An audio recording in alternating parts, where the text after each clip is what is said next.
Vamos ahora a meditar en la palabra del Señor y vamos a hacerlo en el Evangelio de Marcos. Esta Semana Santa hemos estado fundamentando las diferentes reflexiones y meditaciones de la pasión, muerte y resurrección de nuestro Señor en este Evangelio.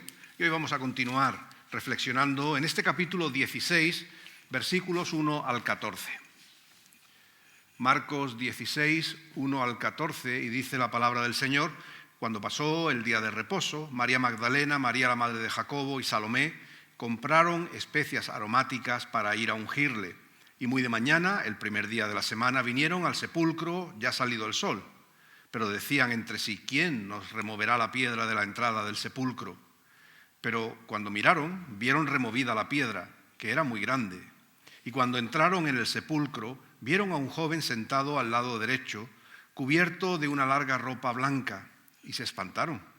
Mas él les dijo: no os asustéis, buscáis a Jesús Nazareno, el que fue crucificado. Ha resucitado, no está aquí. Mirad el lugar en donde le pusieron. Pero id, decid a sus discípulos y a Pedro que él va delante de vosotros a Galilea. Allí le veréis, como os dijo. Y ellas se fueron huyendo del sepulcro, porque les había tomado temblor y espanto. Ni decían nada a nadie, porque tenían miedo. Habiendo pues resucitado Jesús por la mañana, el primer día de la semana, apareció primeramente a María Magdalena, de quien había echado 7 demonios. Yendo ella, lo hizo saber a los que habían estado con él, que estaban tristes y llorando. Ellos, cuando oyeron que vivía y que había sido visto por ella, no lo creyeron. Pero después apareció en otra forma a 2 de ellos que iban de camino, yendo al campo. Ellos fueron y lo hicieron saber a los otros, y ni aún a ellos creyeron. Finalmente se apareció a los 11 mismos, estando ellos sentados a la mesa, y les reprochó su incredulidad y dureza de corazón, porque no habían creído a los que le habían visto resucitado.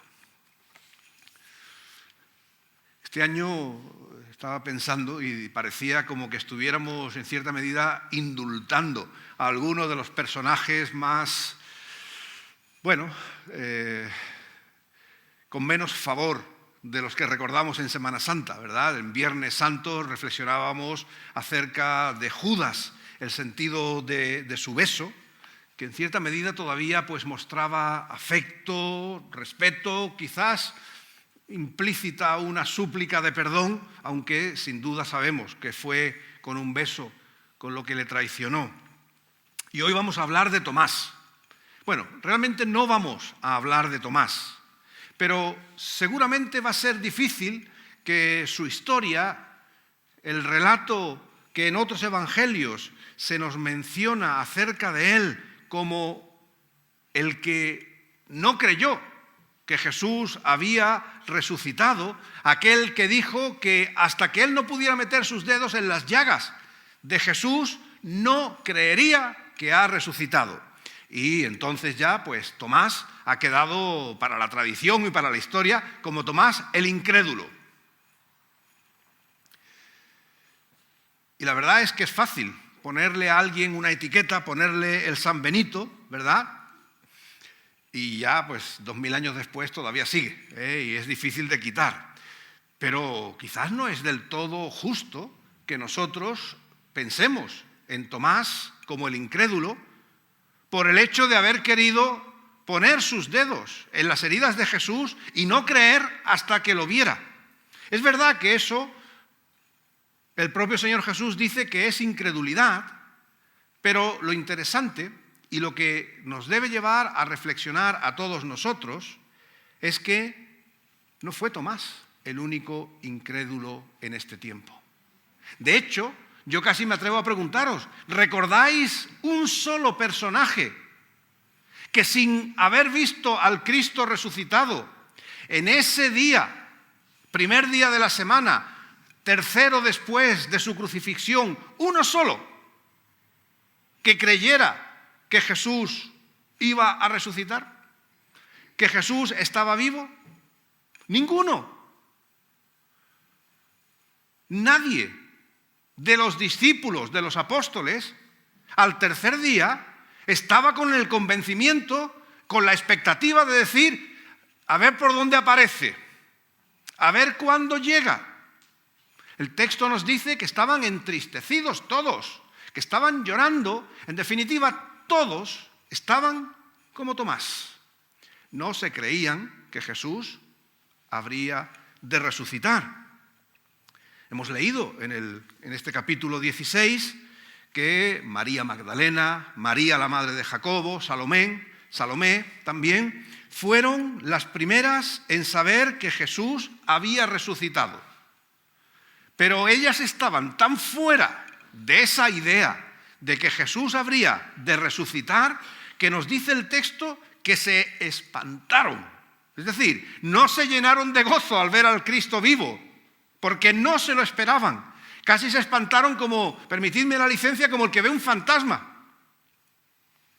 Y dice que no solamente se espantaron, sino que huyeron del sepulcro, dice el versículo 8, porque les había tomado temblor y espanto y no decían nada a nadie. No estaban muy convencidas, a pesar de ser las primeras en recibir la noticia de que Jesús había resucitado.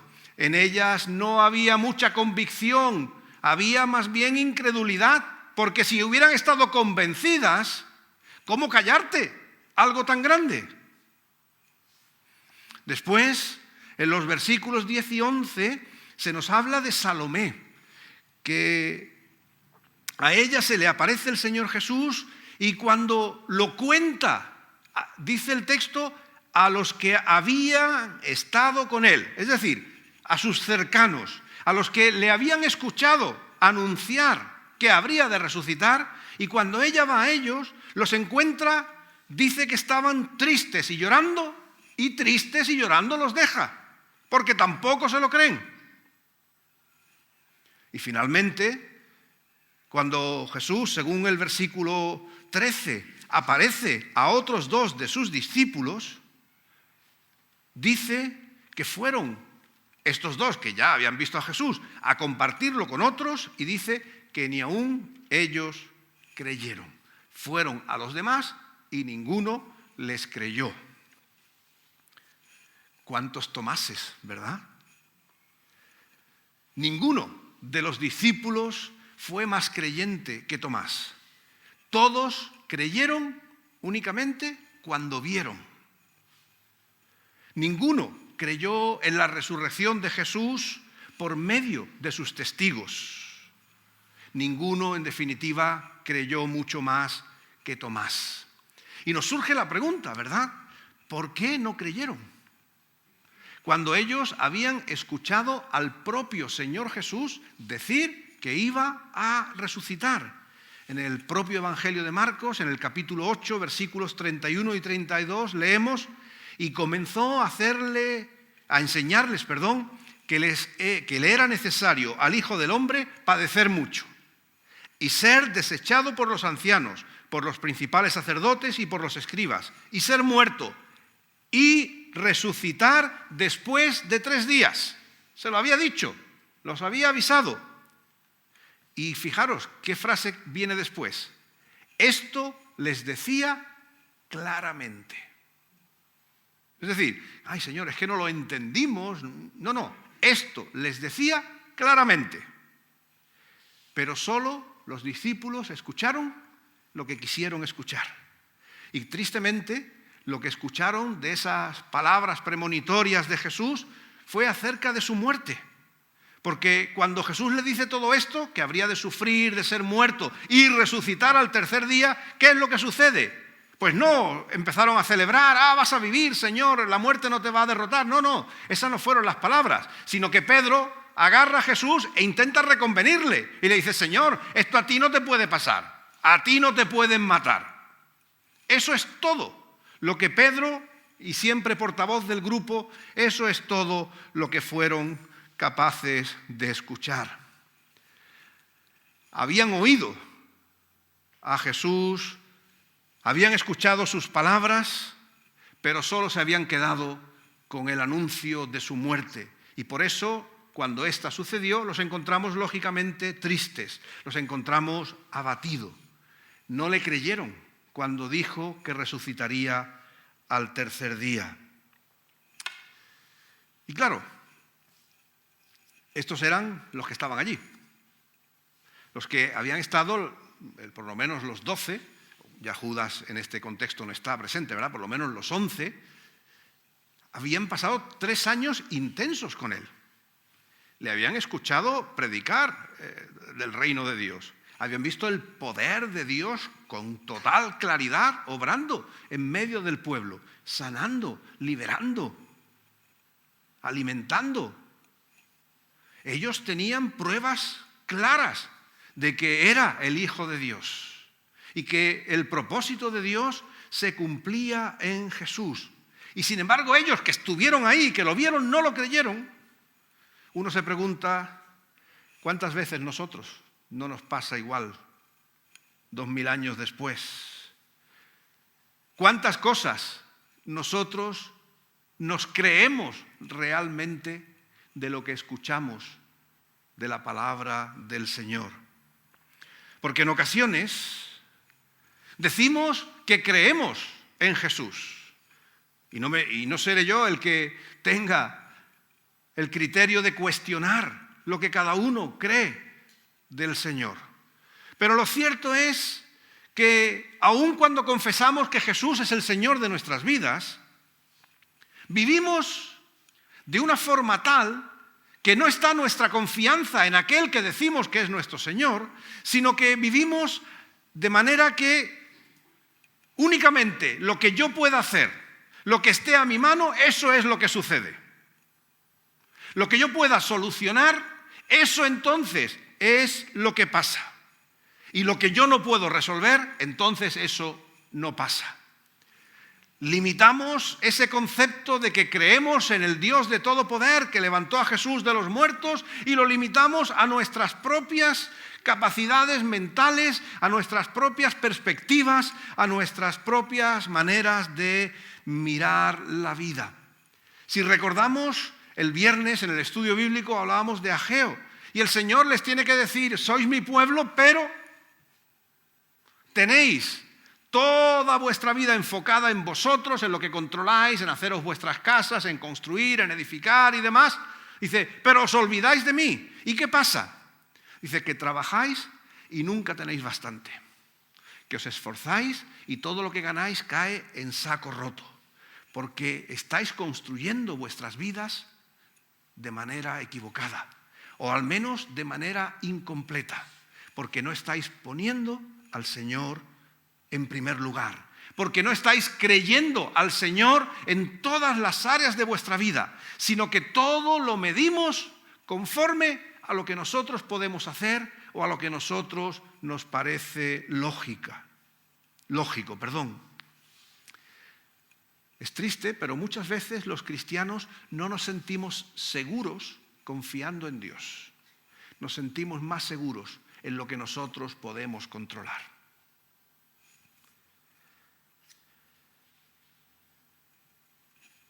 Y es curioso, mirando en el texto bíblico, que incluso en esa actitud de lo que a nosotros nos parece manejable, de lo que a nosotros nos parece posible, a veces somos incluso valientes cuando es algo que nosotros controlamos.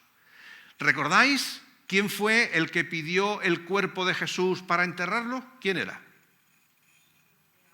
José de Arimatea, ¿verdad? Solo se le menciona para este hecho. Y decimos, qué importante, qué valiente, ¿verdad? Pero ¿sabéis cómo describe Juan, el evangelista Juan, a José de Arimatea? Dice que era discípulo de Jesús, pero secretamente por miedo a los judíos. Un discípulo de incógnito, un discípulo secreto. Qué contradicción, ¿verdad? Porque un discípulo es el que imita al maestro. Y creo que Jesús no iba de secreto ni iba de incógnito, ¿verdad?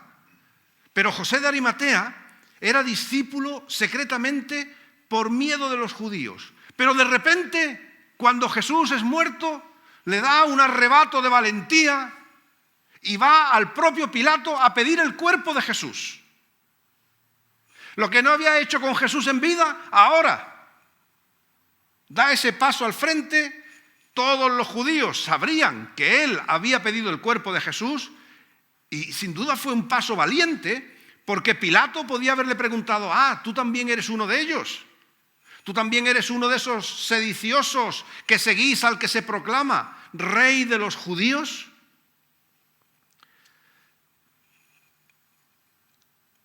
José de Arimatea asumió un gran riesgo al pedir el cuerpo de Jesús, no cabe duda. Fue un paso valiente, pero fue un paso valiente por un Jesús muerto. Sin embargo, no estaba José de Arimatea a los pies de la tumba en el tercer día esperando que Jesús viviera. Todo su valor se había quedado en lo que él entendía que era su responsabilidad quizás, o su forma de agradecer a Jesús, darle sepultura. Y es que les pasaba entonces, y nos pasa a nosotros, que muchos creemos moldeados por el mundo en el que vivimos y no conforme a los valores del reino de Dios. Si la ciencia nos dice que la resurrección no es posible porque la ciencia se mueve en otros parámetros, a nosotros a veces nos pone nervioso y nos cuesta trabajo creer y asumir y compartir que Cristo vive y que está vivo en mi vida. Ya no es compartirlo con otros, sino creérmelo yo mismo. Que Dios le ha levantado de los muertos y que ese poder es un poder tan grande que nada ni nadie lo puede comparar. Pero no nos lo creemos, aunque lo digamos. Aunque digamos que creemos en la resurrección, no nos acabamos de creer que Dios tenga ese poder tan grande. Y nosotros creemos en el poder de Dios siempre dentro del molde de lo que soy capaz de creer yo o de asumir. El mundo en el que vivimos nos dice que todo termina con la muerte. Y ahí en la muerte José de Arimatea echó valor y pidió el cuerpo de Jesús. Pero ahí terminó todo. Para muchos de los discípulos, 3 años con Jesús terminan con la muerte, porque eso es algo que todos estamos de acuerdo. La muerte es una realidad y la muerte pone fin a todas las cosas. Eso es lo que el pecado hace, incluso en la vida de los creyentes. Es verdad que ya el pecado no nos puede arrebatar del Señor. Jesús le da gracias al Padre y le dice: gracias, Padre, porque los que me diste nadie los arrebatará de mi mano. Nadie nos puede apartar del amor de Dios, porque como hemos cantado, igual que las promesas de Dios son fieles, también la promesa de que cuando hemos creído en Él, viviremos eternamente con Él, eso nada lo puede cambiar. Pero mientras, todavía el pecado va haciendo mella en nosotros y va sembrando duda en nosotros y va poniendo límites a nuestra experiencia de fe. Y en vez de vivir una fe grande, una fe convencida de que somos hijos de Dios, aquel que levantó a Jesús de los muertos, todavía nosotros vivimos, porque eso es lo que el pecado infunde, en nuestras inseguridades, porque todo lo tamizamos conforme a los valores del mundo en el que estamos. Jesús había dicho: resucitaré al tercer día, y los discípulos no se lo acabaron de creer. Creían muchas cosas de Jesús, amaban a Jesús, le siguieron hasta el final, pero no pudieron claramente asumir su resurrección. No creyeron plenamente su palabra. Y por eso los encontramos atemorizados, huyendo, llorando, confundidos. Nuestras vidas, tu vida y la mía, no van a cambiar hasta que nos creamos a Jesús por completo. Hasta que oigamos su voz diciéndonos que vive y que puede reinar en nuestras vidas, que puede transformar nuestra realidad al completo, que puede superar nuestras limitaciones, quitarnos esa venda de lo imposible y abrir nuestros ojos al poder renovador de Dios en la vida. Esa convicción es la que realmente nosotros necesitamos abrigar. No podemos dejar que sea Satanás y el mundo y las condiciones de la vida como nosotros la conocemos la que marquen nuestra experiencia de Dios. Nosotros no experimentamos a Dios con los valores y las perspectivas de la sociedad. No puede ser la ciencia, y no estamos aquí contra la ciencia, cuidado, pero no puede ser la ciencia nuestra única forma de conocimiento. Porque la vida espiritual es más grande que lo que la ciencia nos puede decir. Nuestro convencimiento de Dios tiene que ser más grande que lo que un tubo de ensayo en un laboratorio puede demostrar. Porque nuestra fe en Cristo se fundamenta en que Dios le levantó de los muertos. Y ahí es donde nosotros tenemos que vivir nuestras vidas. Y ahí es donde nosotros, seres frágiles, vulnerables como somos, nos agarramos al poder de Dios para vivir nuestro día a día en victoria en Cristo Jesús. Pero tenemos que creer a Cristo. Tenemos que asumir el poder de su resurrección y no dejar que el mundo nos ponga límites, que nos ponga cortapisas en lo que realmente Dios significa para nosotros. Seguramente algunos estáis pensando, bueno, pastor, no seamos exagerados, creemos y ellos también creían. Bueno, leamos el versículo 14. Dice que Jesús se apareció a los apóstoles, a los 11. ¿Y qué hace? Dice que les reprocha su incredulidad. Ya no era Tomás el único incrédulo, sino que el resto, Jesús les dice, sois incrédulos. No les dice, bueno, entiendo que tengáis dudas, porque bueno, la duda forma parte de nuestra humanidad, ¿verdad? Puedo entender que haya titubeos. No, Jesús no condesciende con ellos, sino que les acusa de incrédulos a sus colaboradores, porque no se habían creído que Dios tenía poder para levantarle de los muertos. Solo creyeron lo que su mente racional de aquel tiempo podía creer, que la muerte es cierta y está ahí. Pero no creían plenamente que Dios tenía poder para levantar a Jesús de los muertos. Y les acusa, como digo en el versículo 14, de incrédulos. Y no solamente les dice que son incrédulos, sino que además les dice que son duros de corazón. Y nosotros podríamos decir, pero si están ahí compungidos, llorando, están ahí que no se pueden tener en pie de la tristeza, si son unos corazones blanditos. No. Jesús les dice que son duros de corazón, que no tienen un corazón sensible a la presencia y el poder de Dios en sus vidas, que sus lágrimas son posiblemente más de autocompasión y de pena por sí mismos. Ahora, ¿qué hacemos? ¿Dónde está el Jesús que nos sacaba las castañas del fuego? Pero no era un corazón abierto al poder de Dios que había levantado a Jesús de los muertos. Les reprocha la dureza de su corazón. No habían creído el mensaje de que Él iba a vivir y habían preferido lamentarse, lamerse sus heridas, ¿verdad? Y al final reaccionar de la misma manera que reacciona alguien que no cree cuando pierde a un ser querido. Llora y lamenta, pero no es una expresión de fe. Y Jesús tiene que confrontar a los suyos y decirles, tenéis que creer en mí. Tenéis que creer en mi palabra. Tenéis que creer en el poder de Dios, pero no de manera estrecha, no con los márgenes que la inteligencia de tu tiempo te permite creer, sino creer convencido en que Dios es todopoderoso, que Dios es el creador de todo lo que existe, que Él es el que ha creado la vida y el que la sustenta, que es aquel que levantó a Jesús de los muertos cuando eso nadie lo puede hacer. Esa es la fe que nosotros tenemos que creer que Jesús está vivo, pero no solo eso, sino que a partir de ahí, creer también que todas las promesas del Señor se cumplen, porque Dios es fiel y Dios es poderoso. Necesitamos creer a Jesús. Si no creemos a Jesús, mucho más de lo que la gente en general puede creer, nuestra esperanza es muy reducida. si nosotros creemos a Jesús en las dosis de racionalidad que el pensamiento de nuestra sociedad hoy nos permite, el Señor va a hacer muy poco en nuestras vidas, porque no confiamos suficiente en Él, porque no creemos en Él. Necesitamos creer. El mensaje de Semana Santa es un mensaje que requiere como respuesta fe.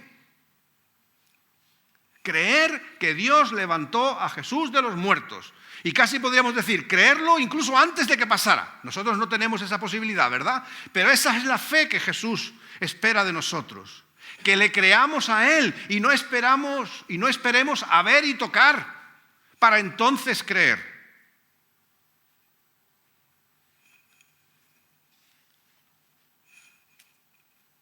Y cuando creemos, no solamente nuestras vidas cambian, no solamente nuestro lamento se torna en gozo, en alegría, no solamente nuestras limitaciones empiezan a derrumbarse y a creer que Dios puede hacer grandes cosas en nuestra vida, sino que además hacemos el propósito de Dios. Porque si recordáis y veis, cada vez que ya sea el ángel que apareció a las mujeres o ya sea el propio Jesús, el mensaje que les da es: id y decidlo. Id y decidlo, que Cristo está vivo.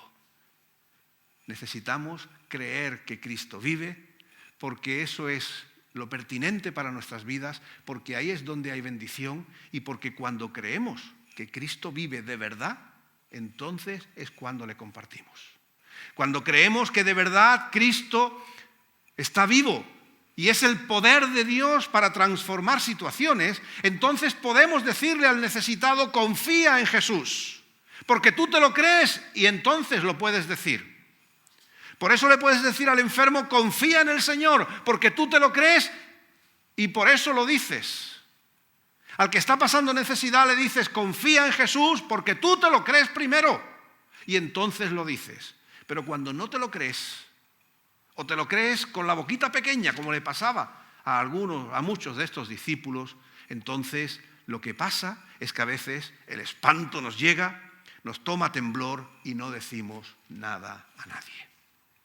Tenemos que experimentar la hermosura de Cristo vivo en nosotros. Tenemos que creérnoslo. Finalmente los discípulos se lo creyeron. ¿Sabéis por qué? Porque lo contaron. El Evangelio de Marcos, y no vamos a extendernos ahora en cuestiones técnicas, pero tiene dos finales. Venid un viernes todos al estudio bíblico y hablamos de eso, ¿verdad? Que eso es un buen tiempo. El Evangelio de Marcos, hay manuscritos antiguos que terminan en: los discípulos se callaron, huyeron y no dijeron nada. Imaginad un evangelio que termina así. ¡Qué desastre! Pero no, el evangelio llega hasta el final, ¿verdad? Y los discípulos que tenían miedo, los discípulos que estaban confusos, que eran incrédulos inicialmente, que eran duros de corazón, creyeron finalmente que Jesús estaba vivo. Creyeron finalmente que no iba a ser el mundo en el que vivían, las limitaciones mentales de su tiempo, las que iban a marcar cómo ellos se iban a relacionar con Jesús, sino que se iban a relacionar con Él en plenitud, confesándole como su Señor, como su Salvador, como el propósito total de sus vidas. Y entonces empezaron a contarlo. Y sabéis, gracias a que ellos lo contaron, gracias a que ellos creyeron a Jesús y lo compartieron con todos los que estaban a su alrededor, gracias a eso, tú y yo estamos hoy aquí. Si ellos no hubieran creído a Jesús, si ellos no hubieran creído en el poder de la resurrección que lo transforma todo, ellos hubieran seguido callados y el mensaje del Evangelio no hubiera llegado a nadie. Pero ellos creyeron, ellos se convencieron de que en Dios hay poder para transformar la vida, de que en Dios hay un poder que nuestra razón no abarca a comprender, pero creemos en Él. Y porque creemos, lo compartimos. Y creo que esa es una lección, un llamamiento importante para nosotros. No solamente lo que ya hemos enfatizado, creamos a Jesús, creamos su palabra, vivamos sin límite la experiencia de Dios en nosotros, porque cuando eso sucede, lo vamos a compartir más y más. Y hoy vivimos en un tiempo, como cada generación, que necesita a Jesús. Nuestro mundo necesita del poder de la resurrección, no del poder humano que llega hasta donde llega, sino del poder de Dios que levantó a Jesús de los muertos. Ese es el poder que puede cambiar nuestro mundo. Y ese es el poder que tú y yo hemos experimentado, y ese es el poder que tú y yo necesitamos compartir. Así que, queridos hermanos y amigos, no nos olvidemos nunca de que Cristo vive tal y como lo dijo. Creámoslo no solamente porque lo escuchamos, porque lo oímos, sino porque lo interiorizamos y lo hacemos nuestro. Vivamos convencidos del poder de Dios que levanta a Jesús de los muertos y compartámoslo a todos aquellos que están a nuestro alrededor, porque lo necesitan tanto como tú y yo lo hemos necesitado. Y que toda la gloria sea para ese Dios de poder y de misericordia. Amén.